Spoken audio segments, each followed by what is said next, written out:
पहाड़ों की राजनीतिक, सामाजिक और सांस्कृतिक हलचलों के साथ दिल्ली एनसीआर के हर पहलू को आंचल में समेटे हुए हैं आंचल प्रभात पत्रिका और आंचल पत्रिका न्यूज। दोस्तों, मैं आपका होस्ट दीप सिलोड़ी लेके आया हूं आपका खास कार्यक्रम एक मुलाकात। जी हां, एक मुलाकात, जिसमें हम बातचीत करते हैं उत्तराखंड के उन हस्तियों से जिन्होंने अपनी कला, हुनर और प्रतिभा से अपनी एक पहचान बनाई और लाखों लोगों के दिलों में अपना राज करते हैं। साथ ही करते हैं हम उनके जीवन के सफर के बारे में बातचीत, उनके संघर्षों के बारे में बातचीत और उनसे होती है कुछ हमारी खट्टी मीठी बातें अपने खास कार्यक्रम एक मुलाकात में।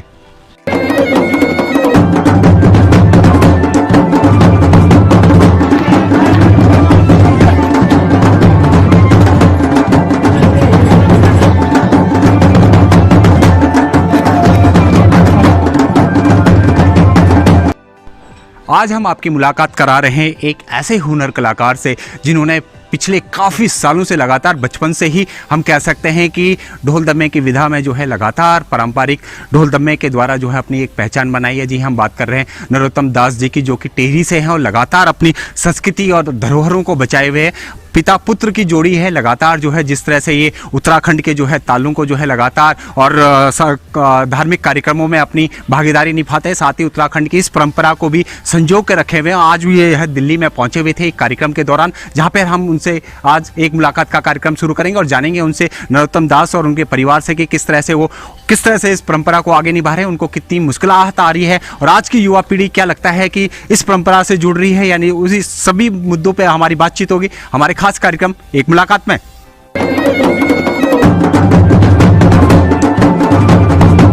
अपनी बातों का सिलसिला हम शुरू करते हैं। आज हमारे बीच में जो है नरोत्तम दास जी मौजूद हैं, साथ ही उनके पुत्र भी हमारे बीच में मौजूद है। आइए जानते हैं किस तरह का उनका सफ़र रहा। नरोत्तम जी, सबसे पहले हमारे एक खास कार्यक्रम में आपका स्वागत है। हाँ जी, आपका सिलोड़ी जी, आपका धन्यवाद और धन्यवाद आप जो हम लोगों तक पहुंचा रहे हैं। मैं चाहता हूं कि सबसे पहले एक कार्यक्रम की अगर कोई आप देवभूमि के कोई स्तुति से कर दें तो बहुत ही बढ़िया रहेगा। कोई अगर आपकी कोई बहुत बढ़िया सी स्तुति होगी तो हमारे दर्शकों को सबसे पहले उससे शुरू कर दीजिए। धन्यवाद साहब। मैं देवी देवताओं के बारे में अपने जीवन काल से इनके आत्मा समर्पण है मेरी जी।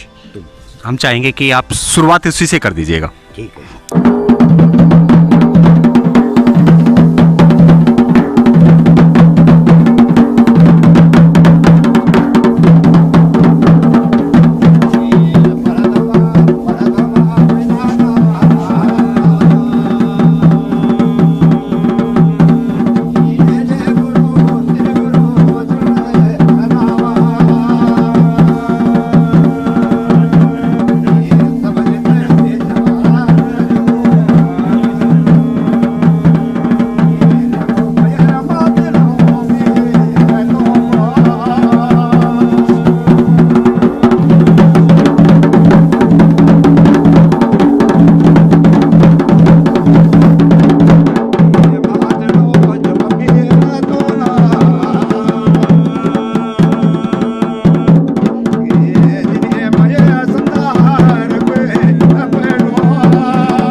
चाहते हैं कि आपका गांव कहाँ है, आपकी शिक्षा दीक्षा कैसे हुई और आप इस विधा में कैसे आए, क्या परिवार भी आपका पूरा इस विधा में थे, किस तरह से अपना पहले परिचय दीजिए हमें। देखो जी, मेरे पिताजी ने जीवन भर यही काम किया, हमको भी पाला इसी चीज़ में और जब मैं 7 वर्ष का था तब मेरे पिताजी मेरा अपने साथ ले जाते थे हर जगह, बारातों में, कहीं देव कार्य में, कहीं इधर कहीं उधर, तो साथ में रहता था मैं। अच्छा।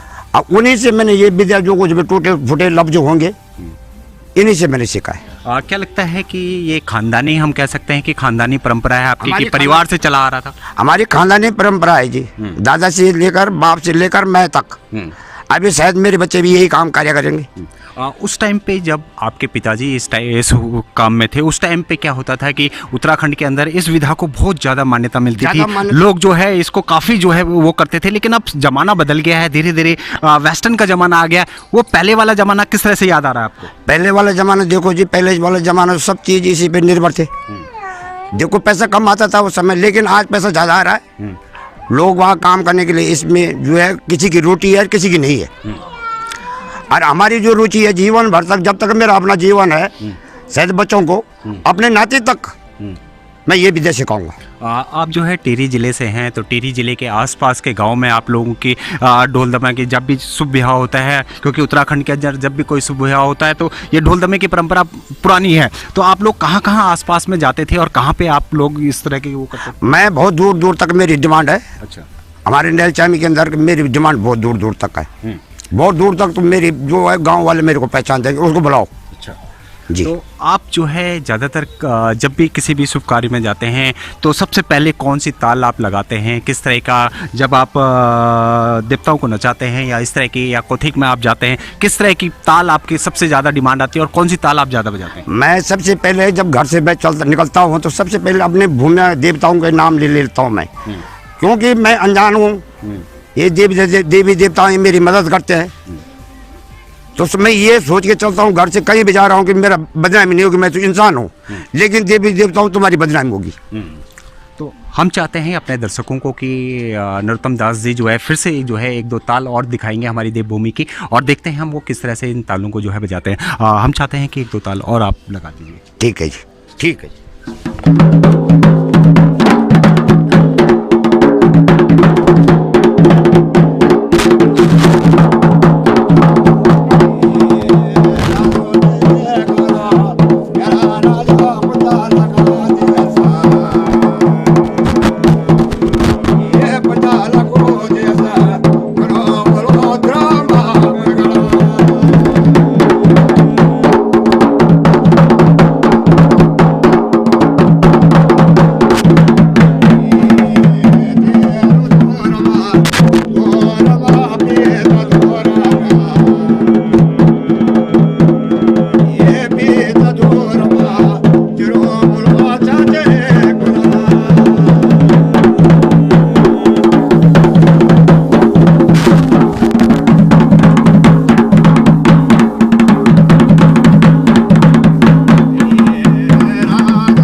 नरोत्तम दास जी, हम जानना चाहते हैं कि आपने इसकी शिक्षा दीक्षा कहाँ से ली? क्या ये पारंपरिक ही आपके खानदान से आपने सीखी, या कुछ इसमें विधाएं भी होती हैं, कुछ तालें होती हैं, अलग अलग तरीके की तालें होती है, थाप अलग अलग होते हैं?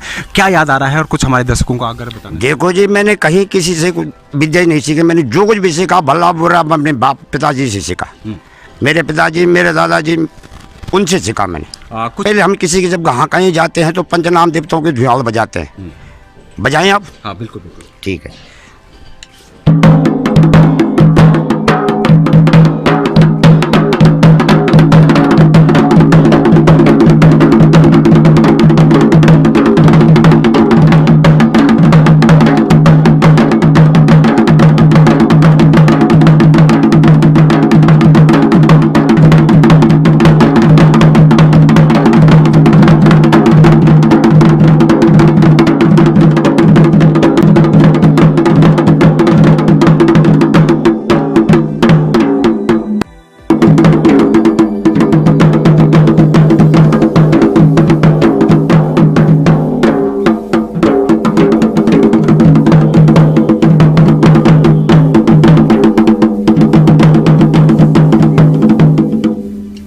आपने बचपन से ही जो है इस विधा को जो है सीखा, लगातार जो है आप कार्यक्रमों में जाते रहे, गांव देहात और आसपास के क्षेत्रों में, और दूर दूर तक जो है आपको क्या आपने इसी को पेशा बना लिया अपना? मेरे पैसा यही है जी, मेरा पैसा, मेरे को सब देने वाला यही है, सब कुछ मेरा पैसा। बचपन से मैंने और काम कुछ नहीं किया, मैंने इसी काम को किया। जिस तरह से जो है उत्तराखंड में, क्योंकि सांस्कृतिक कार्यक्रम भी बहुत होते हैं, कलाकार बहुत हो गए हैं, एक से बढ़कर एक कलाकार हो गए हैं, चाहे आपके ढोल सागर में ही हो, कई कलाकार। कभी आपने सोचा नहीं कि मैं भी अपनी विधा को जो है मंचों तक ले जाऊं या बड़े बड़े प्लेटफॉर्म पे आपको लूं? कभी इस तरह का अवसर आया आपको? अवसर तो आया था जी, लेकिन अब क्या करें, घर में तो कोई ऐसा वो तो है नहीं।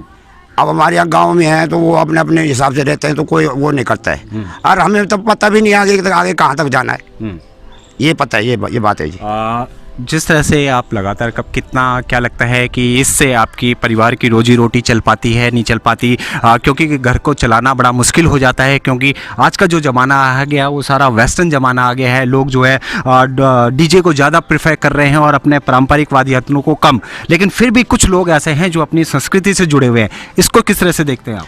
हम तो इस तरह देखते हैं जी इस काम को कि हमने बचपन से बच्चों को हाई स्कूल इंटर तक पढ़ाया भी है, दिखाया भी है, शादी भी की, सब इसी काम पे निर्भर हूँ। आप कह रहे हैं कि आप इस विधा को आगे भी बढ़ाते रहेंगे, अपने पूरे परिवार को जो है इस विधा में रखेंगे और इस संस्कृति को नहीं छोड़ेंगे? नहीं छोड़ेंगे जी, हम इस संस्कृति क्यों छोड़ रहे हैं? हमने बाप दादा की, ये हमारी वो धरोहर, जिसका नाम धरोहर बोलते हैं, उसको हमने बच्चों को पाला, सब कुछ इसी में किया हमने, तो हम इस विधा को क्यों छोड़ेंगे?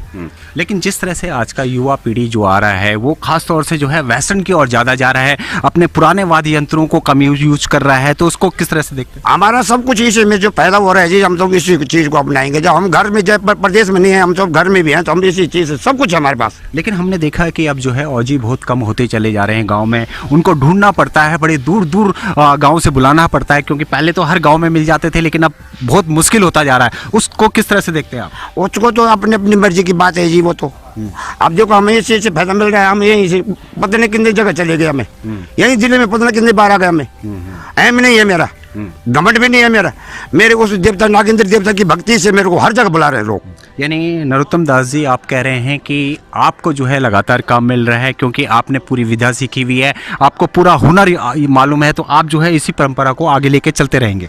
मेरे को इसी परंपरा में टेम नहीं है जी। देखो मैं घर में भी, यहाँ पर भी हूँ, तो पता नहीं कितने लोग घर में आ गए कि किसी का देवता नचाना है, किसी का घड़ियाला लगाना है, किसी का कुछ है, किसी का कुछ है, किसी की जुड़वानी है, किसी का वो है, मुंडन संस्कार है। तो मेरे को टाइम ही नहीं मिलता। हम चाहते हैं कि कोई और ताल जो आपकी ज़्यादा, जिसकी डिमांड आती हो, या जब भी आप कार्यक्रम में जाते हो जिसको आप ज़्यादा बजाते हो, एक और कोई ताल मैं बजा देता हूँ जी। हाँ ठीक है जी।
आपने देखा कि नरोत्तम दास और उनके पुत्र ने जो है हमें सारी ज़्यादातर तालों से जो है अवगत कराया, हमारे दर्शकों को अवगत कराया, और लगातार जिस तरह से ये उत्तराखंड की परंपरा और वाद्य यंत्रों को संजोए हुए लगता है कहीं ना कहीं उत्तराखंड की संस्कृति का प्रचार प्रसार भी कर रहे हैं। और ख़ासतौर से इन्होंने उन युवाओं को ज़रूर ये संदेश दिया है कि जिस तरह से लोग इस विधा को छोड़ रहे हैं, धीरे धीरे वेस्टर्न की ओर जा रहे हैं, उनको अपनी संस्कृति नहीं छोड़नी चाहिए, अपनी संस्कृति से जुड़े रहना चाहिए, क्योंकि उत्तराखंड देवभूमि जो है बिना ढोल दमों के अधूरी है, क्योंकि वहाँ के हर शुभ काम में जो है ढोल दमों की बड़ी अहमियत होती है। फिलहाल अभी रुकते हैं एक ब्रेक के लिए, और ब्रेक के बाद फिर से जारी रहेगी हमारी इनके साथ और मुलाकात, और आगे की बातें जानेंगे, इनके जीवन सफर से और आपको रूबरू कराएंगे थोड़ी देर के बाद। फिलहाल रुकते हैं ब्रेक के लिए।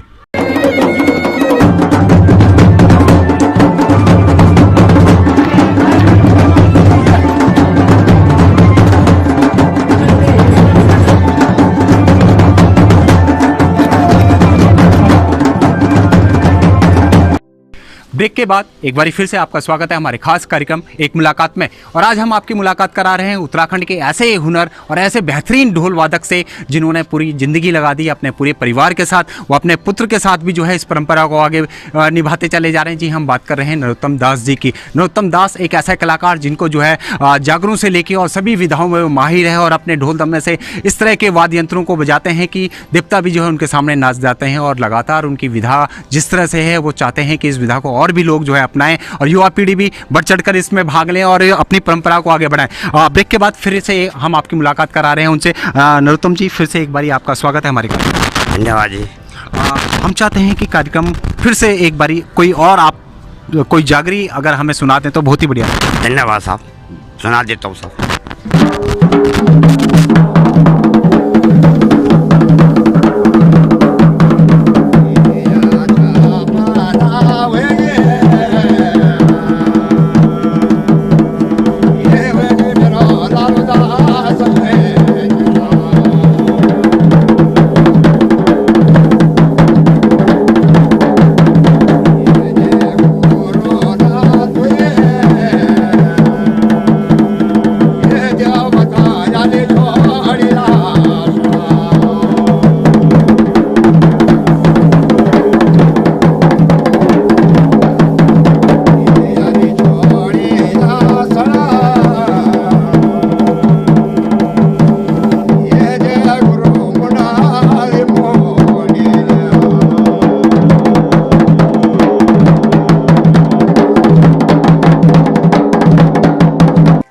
आप इतना बेहतरीन बजाते हैं वाद्य यंत्रों को जो है आपने संजो कर, कभी सोचा नहीं आपने कि एल्बम्स में आप ढोल दमे बजाएं या इस तरह का कभी ऑफर आया? कभी नहीं सोचा कि मैं भी जो है इसकी और रुख करूं, अपने ढोल दमे की रिकॉर्डिंग कराऊं, या जिस तरह से फिल्मों में और एल्बम्स के अंदर इसकी डिमांड बढ़ती है, कभी आपको ऑफर आया? ऑफर तो आया जी मेरे को, पर लेकिन मुझे अब ऐसे टाइम ही नहीं मिलता मेरे को। कहीं कोई बुलाता भी है कि भाई फलानी जगह आ जा, तो टाइम ही नहीं मिलता मेरे को। तब तक मैं इधर उधर फंसा हूँ। मेरा बहुत बड़ा गांव है, बजाने वाला हमारे गांव में हम 5-7 भाई हैं। बजाने वाला ज़्यादातर मैं ही बजाता हूँ। किसी के भी वहाँ गाँव में शादी हो जाते हैं, लोग सब पहले मेरे को बोलते हैं कि भाई तू आ जा।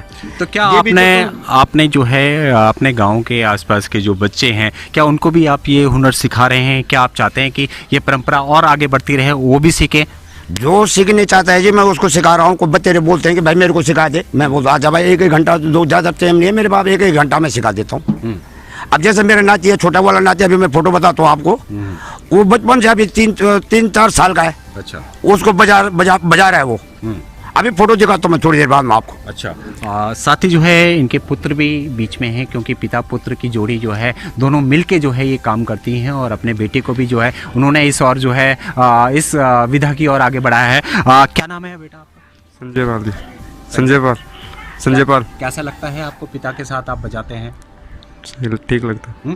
ठीक लगता है। उत्तराखंड की संस्कृति को आज जो है आप बढ़ा रहे हैं, उत्तराखंड की धरोहर को आप संजो कर रखे हुए हैं, तो कभी लगता ही नहीं कि नहीं कुछ और करूं, नौकरी करूं, कुछ और करूं, या इसी में आपका मन लग रहा है?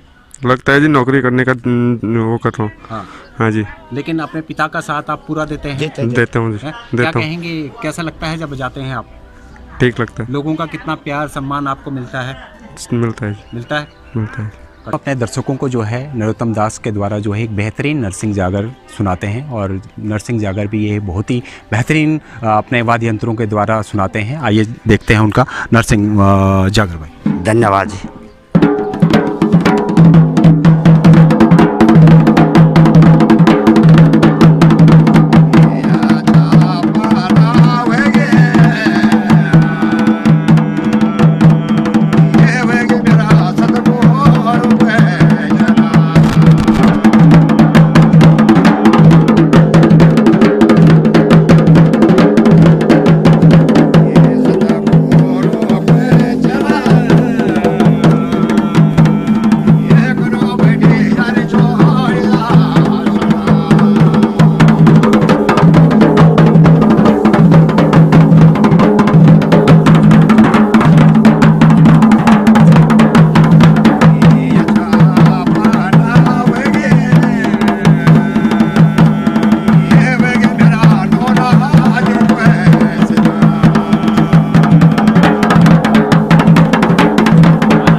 नरोत्तम दास जी, हमने देखा है कि दिल्ली एनसीआर में जो है ढोल दमे की बहुत डिमांड होती है। जब भी शादी ब्याह होते हैं लोग गांव से बुलाते हैं ढोल दमे वालों को, क्योंकि यहाँ पे बहुत कम मिलते हैं और जो कलाकार पहले थे वो इस कला को छोड़ चुके हैं और अब वो जो है शादी ब्याह कर रहे हैं। क्योंकि जितने भी ये छोलिया डांस ग्रुप थे, काफ़ी पहले काफ़ी ग्रुप हुआ करते थे, लेकिन अब धीरे धीरे कम होते चले जा रहे हैं और गाँव से जैसे आप लोगों को बुलाया जा रहा है। क्या लगता है कि जो लोग इस विधा में थे वो इस विधा को क्यों छोड़ रहे हैं? क्यों सरकारी नौकरी या प्राइवेट नौकरी या कोई धंधा बिजनेस कर रहे हैं, क्यों इस विधा को आगे नहीं बढ़ा रहे? अब ये तो ये है जो जिसको जहाँ ज़्यादा मिल रहा है वहाँ चले जा रहा है, जहाँ ज़्यादा खाने को मिल रहा है वहीं चले जा रहा है।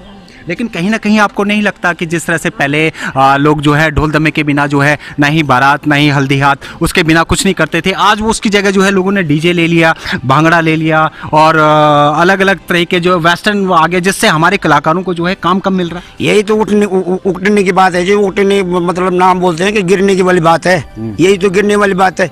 हमारी प्रथा इसी से चल के आ रही है, हम क्यों ना इसको अपनाएं। अब ये डीजे डाजे जो हो गए ये तो बेकार चीज़ है मेरी दृष्टि में। तो यानी आप कह रहे हैं कि अपनी संस्कृति को नहीं छोड़ना चाहिए, अपनी विधा को नहीं छोड़ना चाहिए और अपनी संस्कृति के जो पारंपरिक वाद्य यंत्र हैं उनको नहीं छोड़ना चाहिए और हमें वेस्टर्न की ओर नहीं जाना चाहिए। नहीं जाना चाहिए जो वैसे तो बहुत नहीं जाना चाहिए था, लेकिन पब्लिक ही ऐसी होगी तो क्या करें आप।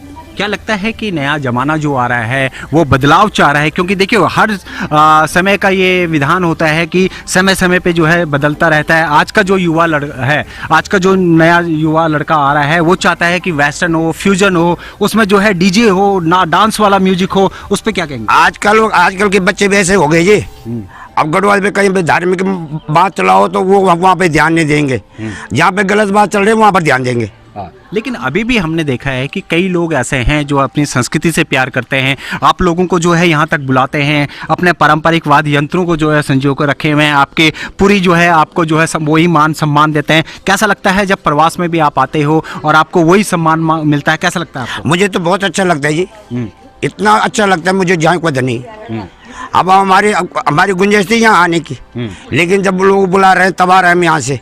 हमारे बाप ने नहीं देखा यहाँ, दादा ने नहीं देखा यहाँ, हम यहाँ तक पहुँच गए। लेकिन आपका प्यार, आपने जो कला सीखी है उसी के लिए लोग जो है आपको लोगों को यहाँ बुला रहे हैं, क्योंकि आप उत्तराखंड के एक बेहतरीन जो है ढोल वादक हैं नरोत्तम दास जी। आपके इसी हुनर के कारण लोग, तो हुनर बहुत ज़रूरी है क्योंकि हुनर के बिना जो है किसी की कला आगे नहीं बढ़ पाती है। नहीं बढ़ पाती जी किसी के आगे का कला। हम चाहते हैं कि एक और कोई थाप, कोई और ताल अगर हमारे दर्शकों को आप सुनाना चाहें तो आप बताइए। बता देता हूँ, बजा देता हूँ। सुनाएंगे सर? बजा दे, नागेंद्र देवता की सुनाऊँ जी। हाँ, नागेंद्र देवता।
भरतवाण जी जो है बिल्कुल आगे बढ़ाए हैं। प्रीतम भरतवाण जी ने देश विदेश में जो है इस परंपरा को आगे बढ़ाया है और आज उनका एक नाम है और उनकी एक पहचान है। क्या लगता है कितना गर्व महसूस होता है आप लोगों को? मुझे तो बहुत अच्छा होता है, बहुत अच्छा महसूस होता है, लेकिन करें क्या, अपने आप आगे आगे चलते जा रहे हैं, हमको पीछे और तरह एक सीढ़ी में ऊपर नहीं निकाला।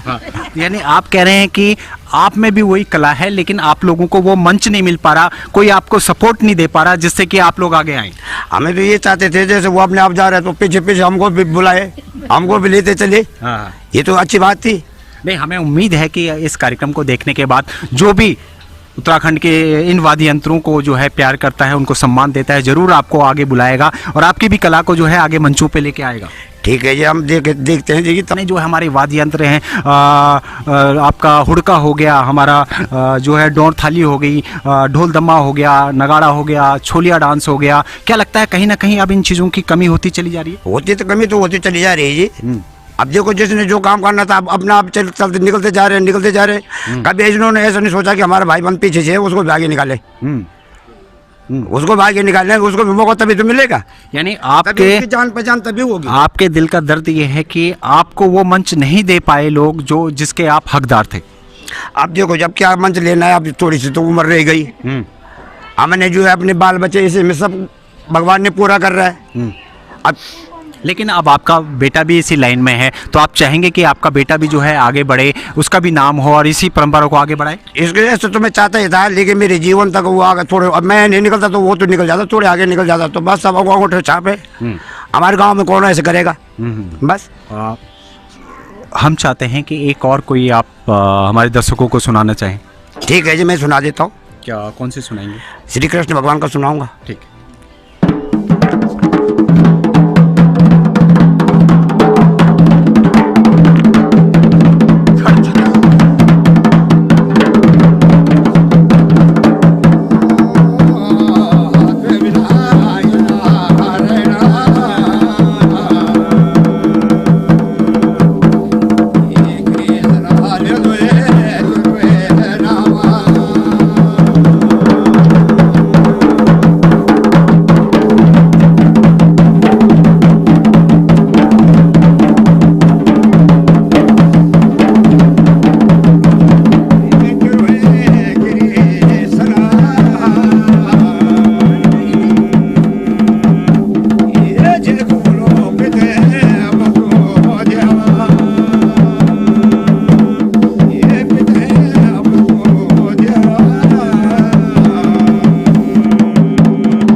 जिस तरह से हमारे गढ़ रत्न नरेंद्र सिंह नेगी जी लगातार जो है उत्तराखंड की संस्कृति को अपने गानों के द्वारा आगे बढ़ा रहे हैं, देश विदेश में प्रचार कर रहे हैं, कैसा लगता है जब अपने उत्तराखंडी गानों में भी आप जो है ढोल दमों की धुनों को सुनते हैं, वहाँ के मसक बीन को सुनते हैं, किस तरह का एहसास होता है? बहुत धन्यवाद है जी उसका चीज़ का, मैं बहुत आभारी हूँ नरेंद्र सिंह जी नेगी का, जिन्होंने हमारा गाँव का या हमारे गढ़वाल का नाम ऊपर ले गए।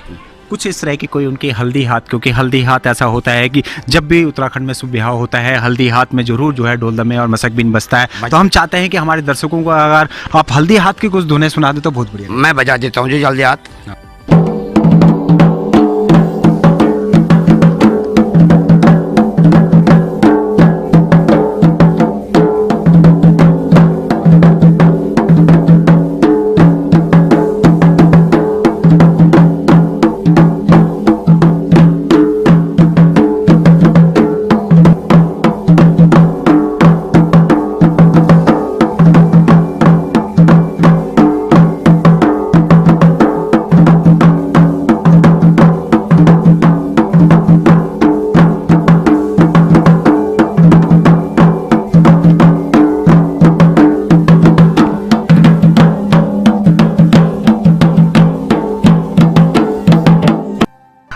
नरोत्तम दास जी, हम चाहते हैं कि आप युवा पीढ़ी को क्या संदेश देना चाहेंगे, क्योंकि जिस तरह से आप इस पूरी धरोहर को संभाले हुए हैं, अपने बेटे के साथ आप जो है इस परंपरा को आगे निभा रहे हैं, आने वाली जो पीढ़ी है और जो बच्चे इस कला को छोड़ रहे हैं उनको क्या संदेश देना चाहेंगे आप? देखो जी, मैं तो ये संदेश देना चाहता हूँ कि जो भी नौजवान हैं, जो भी बच्चे हैं, इस युवा पीढ़ी के नौजवान बच्चे हैं, इस सांस्कृतिक प्रोग्राम को न छोड़ें, क्योंकि आज भी हमारे उत्तराखंड में इसकी बहुत बड़ी महत्व है जी।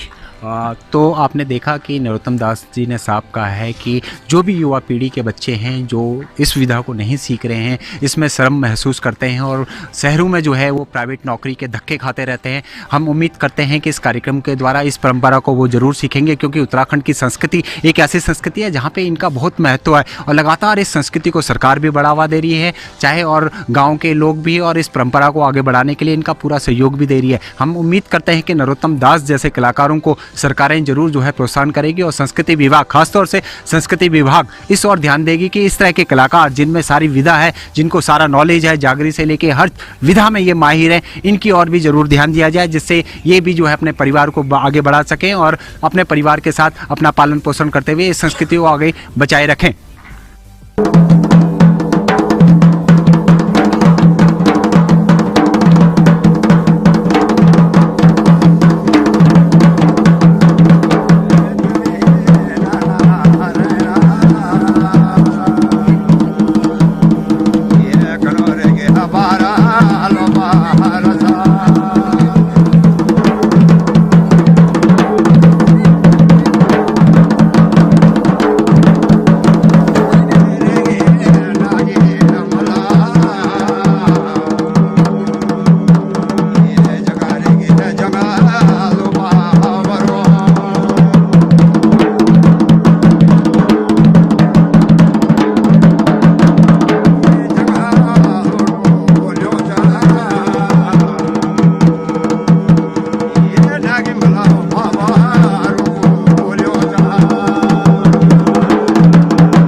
दोस्तों, मैं आपका होस्ट दीप सिलोड़ी लेकर आता हूं आपका खास कार्यक्रम एक मुलाकात। जी हां, एक मुलाकात, जिसमें हम बातचीत करते हैं उत्तराखंड की उन हस्तियों से जिन्होंने अपनी कला, हुनर और प्रतिभा से अपनी एक पहचान बनाई है और उत्तराखंड समाज में अपनी एक दिलों पे छाप छोड़ी है। साथ ही हम उनके हुनर, कला और प्रतिभा से भी आपको रूबरू कराते हैं। आज हमने अपने खास कार्यक्रम में आपको रूबरू कराया उत्तराखंड के बेहतरीन वाद्य वादक नरोत्तम दास और उनके सुपुत्र से, और जिस तरह से वो अपनी कला को बचाए हुए प्रवास में भी एक बेहतरीन काम कर रहे हैं और अपनी खानदानी परंपरा को आगे बढ़ा रहे हैं। हमारे बीच में अभी हम हैं छतरपुर विधानसभा के अंतर्गत छतरपुर वार्ड के अंबेडकर कॉलोनी में, जहाँ पे नागेंद्र देवता का मंदिर है और यहाँ पे एक ये पूजा के द्वारा जो है अपने गांव से चल के यहाँ तक आए हुए थे। हमारे बीच यहाँ पे अंबेडकर कॉलोनी के गढ़वाल मोहल्ला के, आप दिखा सकता हूँ, काफी सारे लोग यहाँ पे मौजूद हैं और ये सभी लोगों ने जो है अपने वाद्य यंत्रों को बचाने के लिए पूरे साजोबाज के साथ इनको यहाँ पे दिल्ली में बुलाया था। हम जानना चाहेंगे इन कुछ लोगों से कि किस तरह से देखते हैं और ये अपनी परंपरा को किस तरह से आगे बढ़ा रहे हैं।